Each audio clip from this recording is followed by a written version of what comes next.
10వ తరగతి చదువుతున్నాను. ఇప్పుడు మనం రాఖీ పండుగ గురించి కొన్ని విషయాలు తెలుసుకోబోతున్నాం. రాఖీ లేదా రక్షాబంధన్ లేదా రాఖీ పూర్ణిమ అని పిలిచే ఈ పండుగను శ్రావణ పౌర్ణమి అని కూడా పిలుస్తారు. ఈ పండుగను హిందువులు జరుపుకుంటారు. ఈ పండుగను అన్న చెల్లెళ్ళు లేదా అక్క తమ్ముళ్ళ మధ్య ప్రేమకు సూచనగా ఈ పండుగను జరుపుకుంటారు.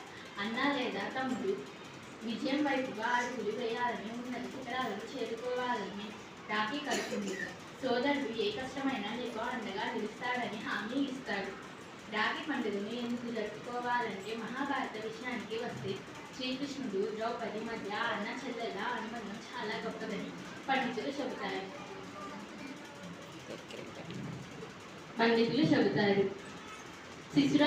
శిశుపాలుడిని శిక్షించే సమయంలో తన సుదర్శన చక్రాన్ని ఉపయోగించేటప్పుడు తన చూపుడు వేలికి గాయమై రక్తం దారలా కారిపోతుంటే అక్కడ ఉన్న వారందరూ ఆలోచిస్తుంటే ద్రౌపది మాత్రం తన చీర కొంగును చింపి ఆ వేలికి కట్టు కడుతుంది. ఇందుచేత శ్రీకృష్ణుడు ఆమెకు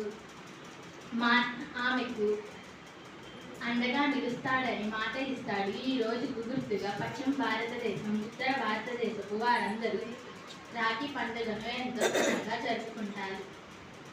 ఇటువంటివి ముల్లోకంలో ఎన్నో జరిగాయి. Thank you.